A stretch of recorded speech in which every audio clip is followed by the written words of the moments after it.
Hello and welcome to South Bay Sports Radio. Here's your host, Nick Ingram. I am here tonight with the current girls varsity lacrosse coach at Redondo Union High School, a 2014 graduate of Syracuse, somebody that played high-level lacrosse and is now coaching the next generation of lacrosse players here in the South Bay. Please welcome Trenna Hill to South Bay Sports Radio. Hello. Glad to be here. Glad to be representing the South Bay. Thank you for being here. Before we get started, I want to shout out our show's sponsor, Barber to You. Whether you're looking for a beard trim, fade, or you just want to look good for that next meeting, go ahead and check out styleseat.com. Search Barber to You. Eli Lopez and his team will make sure you are taken care of in any way, shape, or form. They even specialize in long hair as well. All right, Trenna. You grew up in upstate New York. You are from Syracuse, but what got you involved in lacrosse? How did you fall in love with lacrosse? I'm from upstate New York, and I fell in love with lacrosse. Being from, an Indian reservation called Onondaga Nation, and it's widely known as the home of lacrosse, which is something a lot of people don't know. A lot of people kind of think of lacrosse as a, white, uppity type of kind of prep school boy type of sport. And in some ways it certainly has been colonized in that direction, but its roots are certainly not. That's very far away from its roots. I wish that more people did know that it is an Ongwehoe sport. It's for Indigenous people. It's a part of our creation story. It has a celestial beginning. It's very important to us as a culture. And it's the best lacrosse is played on in the nations. And so it's amazing where lacrosse has gone now into the NCAA Division I, the PLL, the WLL. But growing up, we always saw the best lacrosse players right at home in the box, with a dirt floor, and just people playing the game, not really the sport, but the game. But that's how I got into it. What took you to Syracuse University? Well, I'm from Syracuse, and so it was an easy place to go dreaming. I grew up, my cousins and my grandfather played there, my uncle played there, so it was an easy place.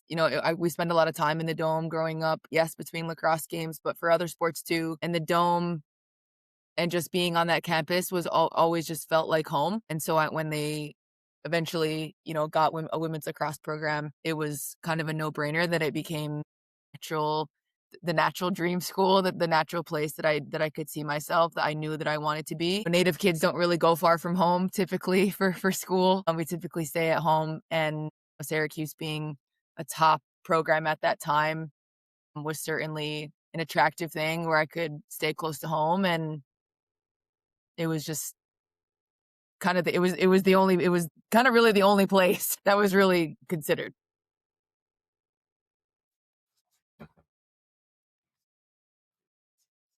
How would you describe your time at Syracuse as a student athlete, as a young person looking to grow under the tutelage of the coaches that you had at Syracuse?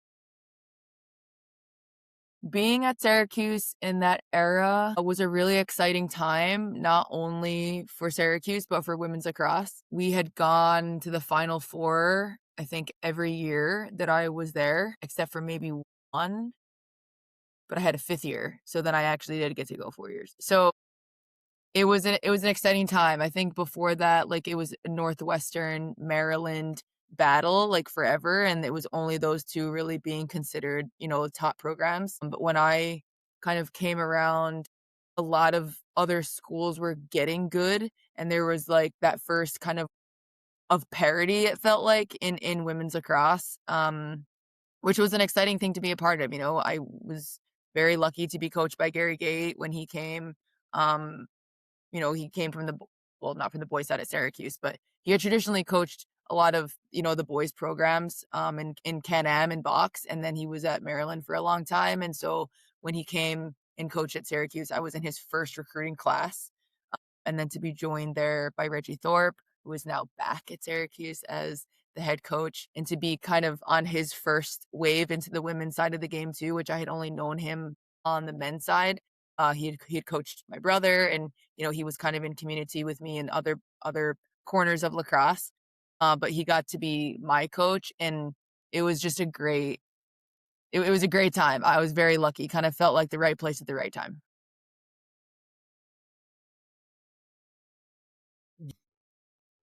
Your background in lacrosse from a youngling, growing up with it being so important to your heritage, and to where how has lacrosse evolved over the years? Lacrosse has evolved tremendously, especially on the women's side, which is what I'm most proud of. A lot of people may not know that in Indigenous communities, lacrosse is traditionally not for women. And so I was kind of growing up going against that narrative, and it being something reserved for men, something that women are definitely not allowed to play, just not even allowed to touch a lacrosse stick, was kind of the cultural climate that I was kind of growing up in. And so to break the rules as a player was hard, but then to continue breaking the rules, or just kind of continuing to expand who lacrosse is for, is something that is definitely very close to my heart now that I'm a coach, especially, bringing lacrosse with me to the West Coast. And kind of, there was a lot of great roots put down here before I got here, 10 years ago. And then, Maddie, Megan, and I have been able to kind of stand on the shoulders of some pretty great people, and kind of continuing to lay down those roots. But it means a lot to me to challenge the narrative for whom success is reserved. And on the West Coast, that, it's a non-traditional area, and that means a lot to me. Going against that narrative, the same way that I went against the narrative as a player, is with me in everything that I do as a coach, as a leader of programs, as I'm, carving out these different spaces for these girls. That is definitely very close to my heart, which is ironic that it comes from a Indigenous place, even though it was the Indigenous community that told me I wasn't allowed to do what I was doing. So it kind of, there's some friction there. There's some internal conflict happening sometimes.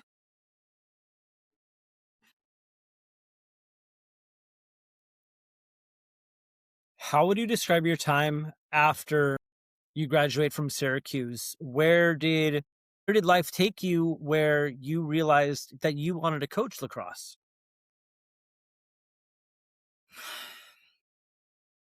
That's a good question. After I graduated, I felt a little lost, which is kind of cliche, but I think very common for, former student athletes to kind of navigate that transition. There's a lot of identity crisis going on. There's a lot of a very swift life change that happens. And so I was actually working at the university. I was working in the career services office, actually, of all places. I landed there, and I was helping other students kind of navigate their path. And it was a very roundabout, back door, side door entry, kind of full circle back into coaching, and kind of spending time with a lot of other people whom I was supposed to be helping navigate their life. I was also learning about navigating mine, and that I really wanted to work with student athletes. I really cared about that population. I really cared about that population and that demographic being okay after sport was over. I got into that for a long time. I did my master's in higher education and athletic administration so that I could really serve that community. And I really enjoyed my time in higher ed. I learned a lot about my own experience as a college athlete. I was a first generation college athlete. There's a lot of stuff that didn't make sense to me while I was in the thick of being a student athlete at a program like Syracuse. So it was very healing, and it was really expansive. But I think ultimately, even though coaching lacrosse was always something I did on the fringe, it was always something that I was always coaching camps. I was on, the tournament circuit, the camp circuit. I was coaching for local clubs. all through graduate school, all through, these other jobs and things. It was something that I was always included in, but in that time right after college, it wasn't the focus. It kind of became the focus again once I was, entertaining all these other interests. It kind of, again, it gifted me again.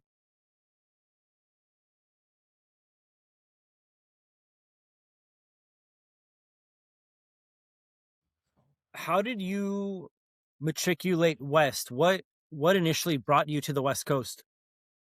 How much time do you have?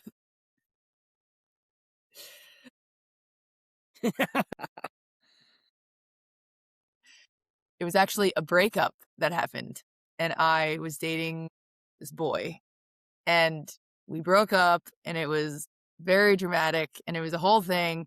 And my big brother was here already, and he was like, Trenna, like, screw that guy. You got to come out here. Like, just get out here, just for even if it's just for the summer, even if it's just for a little bit, like, you got to come out here. It's so sick. There's lacrosse happening here. Like, just come and just, sleep on the couch, like whatever. And so, 2 weeks later, I was like, all right, sounds good. I'll say no more. I'll be right there. So I came here with $700 and a duffel bag and intended to come here, for one summer. And it's been 10 years since then. And so that's how I initially got out here. And I do have my older brother to thank for kind of making me, as older brothers do, really, really drop kicking me out of the nest. And so that was a very special thing. And it just kind of a crazy life circumstance that I ended up here. How did you get connected onto the lacrosse scene here in Southern California? So when I first came here, it was Maddie who I initially reached out to. Maddie and I had been club lacrosse teammates back in Syracuse in our high school days. And I knew I had lost track of her a little bit during college. Like, she, went to Duke and stayed in North Carolina for the summers and stuff. So I didn't really see her a lot, and, while everyone else was home. But I knew that she had came out to LA, and I had, seen her Instagram posts. I was like, wow, that looks great. And then I just texted her right when I got into town, and I was like, hey, Maddie, like, do you know where Hermosa Beach is? Like, I couldn't even spell it. I was like, I've never even heard of this place, but do you know where I am? And she was like, Trenna, yes, I'm coming to pick you up right now. And she's like, you live a mile down the road from me. And then it did not take long for us to become roommates from there, and kind of, partners in the whole lacrosse campaign thing, and growing the game here, especially for girls. It had been a pretty good, solid effort, and the boys was kind of going in a great direction, but the girls was still kind of fumbling a little bit. And so she and I, and our friend Megan, our trio, we kind of got linked. We got linked up with Megan, and it's been that way ever since.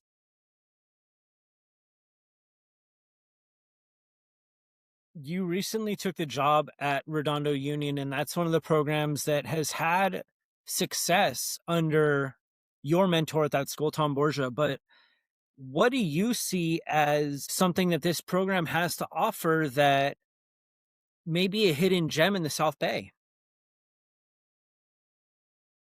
It is a hidden gem in the South Bay. I've always admired Redondo's grit and the club side of things. A lot of our customer comes from Redondo, and they just have a relentless work ethic that is so refreshing to be around. And that is the very first thing that I was able to tap into. They are not afraid of hard work. They're not afraid of rubbing elbows and getting, kind of really getting in there and gritting their teeth. They're not afraid to compete with each other. They're on a team internally, they're not afraid to kind of, they're not afraid. They're not afraid to hold each other accountable. They're not afraid to say, that's unacceptable. They're not afraid. And it's really, really refreshing. I tend to be pretty intense as a coach, and it's very refreshing to be with a group who is not afraid of that type of intensity. And how do you approach those situations where you get parents that are concerned, but at the same time, you have their children's best interest at heart? Again, how much time do you have?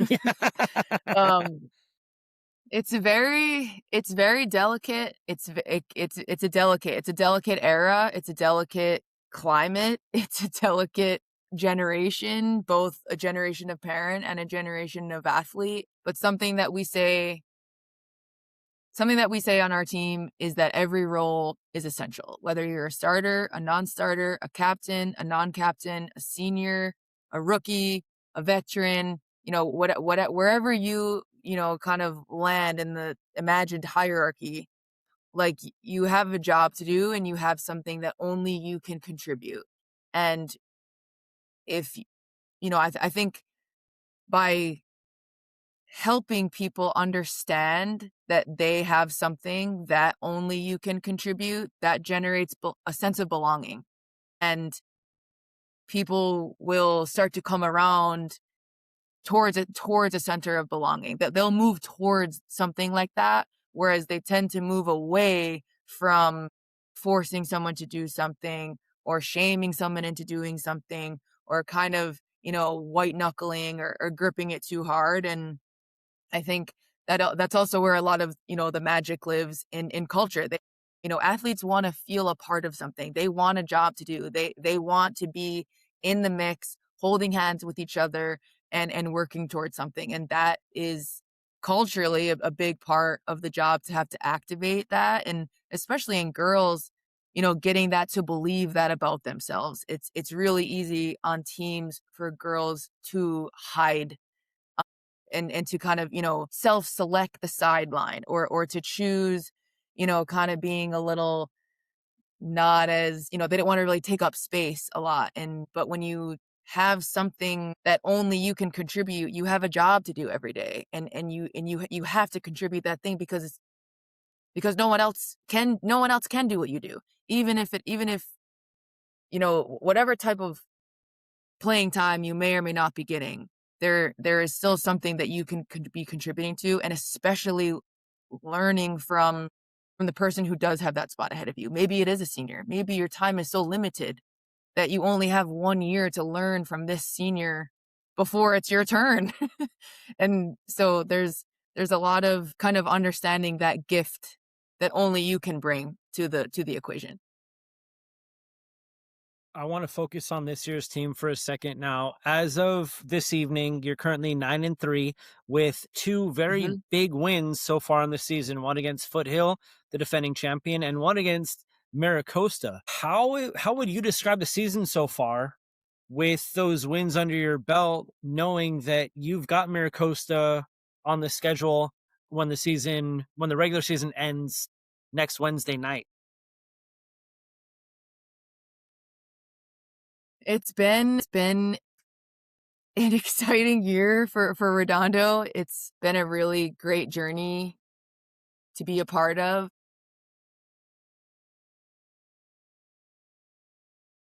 I think those wins, they meant a lot to our program. It's we don't have top tier recruits on our team. We have a lot of rely upon really kind of almost old fashioned type of cultural tendencies to really to have gotten those wins. And I think that is such a testament to the girls' willingness to buy into something like that. We say on our team a lot this year, like there are no superstars.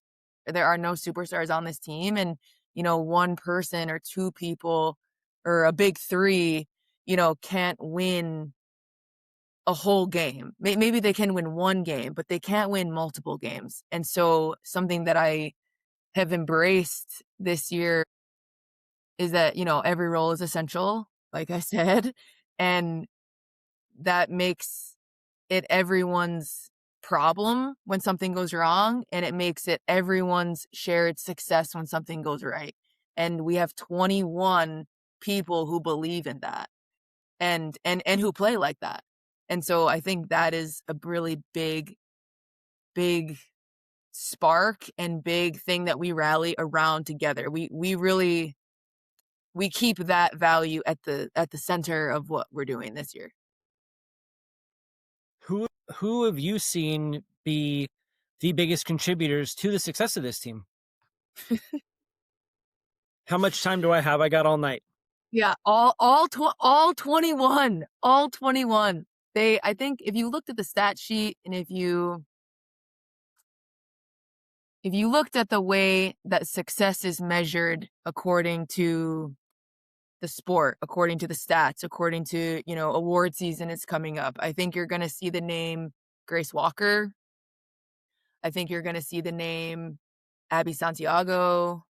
You're going to see the name Christina Arianes, Maya Koza, Sophia Galimi, Miller Ginsburg, Mayella Comfrey, Mia Fader. I think you're going to see a good stretch. And, that's midfield. That's every position represented. We have a great senior class in the 2026s. They have fantastic leadership. They're a very, very special group. Only one of them is going to play lacrosse in college. She's going to a Division III school here locally, Cal Lutheran. And we have we have two other. Oh, Sora Robinson, of course. How can I forget Sora? She takes the draw. She starts the whole game, of course. And it's truly been a complete team effort, top to bottom. There's not a hierarchy. There's not that messiness that can happen on girls' teams. Everyone is really in it for the right reasons, attached to the right things. And it's been a dream this season. It's been a great thing. I remember saying actually before that Foothill game, part of my pregame speech was that, this is such a great year to be a part of Redondo Lacrosse. Like, you're in the right place at the right time right now. And it's not next year, not last year, not the year before, or, the romanticized versions of who Redondo Lacrosse maybe have been a long time ago. This is the year that you want to be on this team. And that has been true. Even in times that we've lost, it's been true. Lacrosse has seen a lot of different stages, especially in your life, from your upbringing to playing Division I lacrosse, but the sport is continuing to open new doors. Where do you see lacrosse being in 5 to 10 years? 5 to 10 years, I think it's going to get a really big boom with, LA 28 hosting lacrosse here. I think that's going to be a huge thing. I think a lot of kids, there's going to be a lot of local kids here in our community that are going to be racing towards lacrosse. And that's really exciting. That is, a big deal that we're preparing our infrastructure for and kind of, putting really good systems in place to be able to prepare for that type of influx that we're, of course, hoping for. We hope that that representation gives the traction and gives us, that kind of injection of new lacrosse players that we're hoping for. But I hope that happens everywhere. I hope that new lacrosse programs sprout up in random places. I hope they're starting to play lacrosse in Wyoming or Idaho or Nebraska or, places that you wouldn't really consider, probably parts of Texas, like even other parts of California. Like, there are so many places that it can grow and it can spill into. And I hope that it does that. I hope in 5 to 10 years that we hear about more and more success stories of people coming from underrepresented areas, places that you wouldn't think. Is there a difference that you've seen between East Coast lacrosse and West Coast lacrosse? Of course, there's a difference. I think the hotbed areas are better earlier, especially in stick work, especially in IQ, especially in stick handling. I think that the lacrosse culture of those places just naturally being richer, like Maddie and I talk all the time in our communities and our teams about the thing that you want to go do on a Friday night is go to a lacrosse game. It's something that you consider the main event as part of your, where socializing happens, where community gatherings happened. And that's certainly what I experienced growing up in a hotbed. Of course, growing up with a nuanced, where lacrosse is played, where lacrosse is its home. My aunties always say, like, we're lacrosse people. That's what we are. That's what we do. We go and we watch lacrosse and we play lacrosse, and it's a very main fabric of our life. It's not an extracurricular.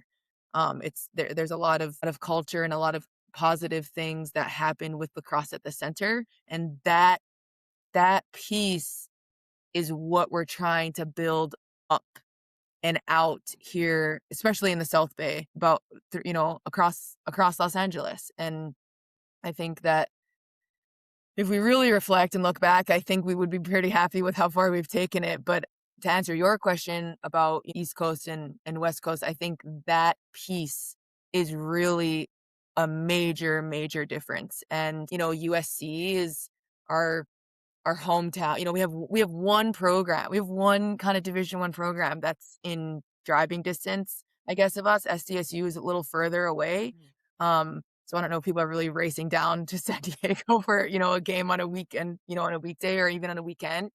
But that representation of going to be in the stands or going to be in the sideline of those games, and even watching lacrosse on TV, just making it part of something like, oh, I know that Northwestern is playing Maryland tonight. Like, we got to get home so I can watch it. Or did you see the score? Like, the conversations around lacrosse that make it a central thing, I think, is still a bit behind on the West Coast. The Mira Costa Redondo rivalry is huge in a lot of different sports: football, basketball, baseball. How would you describe that relationship, having grown up with Maddie, and now you're coaching Redondo and she's been at Mira Costa for the better part of 5-6 years? I might be giving away our secret here, but I think that knowing that rivalry is very healthy, it's very spicy, it's something that you look forward to, that both teams, I think, look forward to all season. I kind of try to reframe that for my team going into those games this year. And that is that the rivalry doesn't have to be so bitter. You don't need to recruit anger or recruit, these hard feelings in order to play well. In fact, those things are probably making you play worse. And, you know each other very well. These opponents know each other very well, and you can have fun. You can make this into something else if you want. You know what I mean? Like, you can kind of have you can have fun, and you can play their game, we want to make them play our game. And it's just a teetering back and forth of, they're trying to get us to play their style and we're trying to get them to play our style. But the chippiness, both teams play hard, and that's healthy. I've always endorsed that style of play. But Maddie and I are like, we're going out together after the game every time. We're like, when the game is over, like, we're going out. That rivalry is going to be there forever, and you got to take care of the rivalry during the time that you're here. And so they started to, I think, feel a little less pressure packed in those moments with Mira Costa. And so far it has worked in our favor. We obviously have another game against them next Wednesday, and we could potentially play against them again in CIF. So there's, potentially more games on the table with them.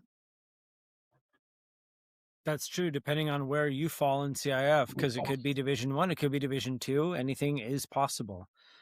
Trenna, I want to thank you very much. That's going to end the serious, if you want to call them serious, questions. We're going to transfer into rapid fire. Go ahead and take off that lacrosse helmet, put the stick down. Okay. I've got 5 questions for you. Okay. Top 3 athletes all time. Top 3 athletes of all time. Michael Jordan. Obviously. Muhammad Ali. And Simone Biles. Very good. 3 completely different sports. You get a chance to sit down with anybody throughout history. Who would it be? Anybody in history? Anybody?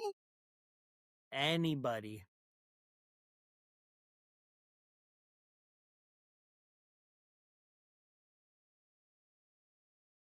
I'm trying to think of people that I haven't met, but or like someone cool, someone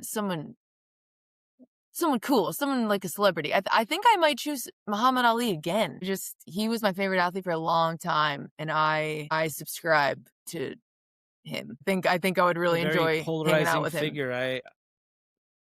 Yes, he Yeah, is. I I don't can blame relate. you. All right, sports movies. Let's go top 3. Top 3 sports movies. You gotta go Miracle. Top 3 sports movies. What do you got? What? I need to phone a friend. My husband is trying to whisper Friday Night Lights, and I just cannot get down with Friday Night Lights. I appreciate the story, but I just can't do it. They lose. It's so sad, and it's just awful. God, Friday Night Lights is so gut-wrenching. Let's see, another sports movie. This might be corny of me and such a girl of me because it's like only kind of a sports movie, but Love and Basketball will always hold very special place in my heart. You know, I love the classics. Love a Space Jam, love a Mighty Ducks, love the kid stuff, you know? You're a big kid at heart. I was waiting for something along those lines. I've actually gotten Love and Basketball from a couple different basketball people, and they've said as much as it's not a basketball movie, it's still a basketball movie. So I It let it is. slide. It just hits. It is. God, there was something on like on the WNBA like channels about the players arguing over if they love that movie or hate that movie, and I was surprised to hear how many basketball players hate that movie. Which I guess I kind of maybe get it now. Like it definitely gets a little problematic in some places. I don't think it ages well in some parts, but I will always you know, ride hard for Love of Basketball. It's so good. There we go. All right. A biopic is being made about your life. Who plays Trenna Hill? I got all night, by the way, judging by that look on your face. Oh God.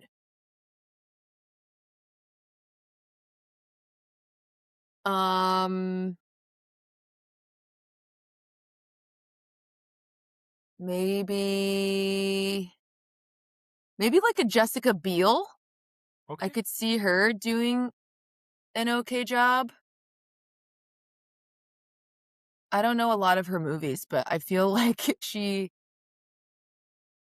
that's the kind of the first one that comes to mind. I think people have told me that I look like Jennifer Garner when I was younger, but she's so nice, like bubbly and in ways that I am just not. And I wonder if she could capture my fierceness enough. But I think Jessica Biel could. I almost said ferociousness, but yeah, ferociousness. Yeah. All right. I think Biel might be able to do it. Last one. Your go-to South Bay eatery and your favorite dish there. Oh, North End Bar and Grill, the chicken Asian tender wrap every time with sweet potato fries or mac salad. Now, you also gotta hit Fusion Sushi in Manhattan Beach, not the one in Hermosa near Trader Joe's, the one in Manhattan. I think it actually got rebranded recently. The Red Dragon roll could bring me back to life. And I love True Food at the Point too, that Harvest Bowl with steak. So elite. You're going 3 places. You're dropping I gotta foodie knowledge. I gotta go those 3 because you gotta have a guilty pleasure, and then you gotta, a bar scene, but like you can't eat sushi every day. It's tough on the belly. What do you wash that chicken wrap down with at the North End? They have mango cart in a bottle there, which is very rare. Usually it comes, from the draft, but mango cart in a bottle, one and done. One and done. There we go. But we love a Shirley Temple as well. We love a Shirley Temple. Shirley Temple. Now you're just going old school on me. That'll go Yeah, great with the Mighty Ducks while movies. I watch Space Jam in the booth. Trenna Hill, you've been amazing. Thank you very much for allowing me to break you down and get to know you. I appreciate you very much. Thank you. Thank you.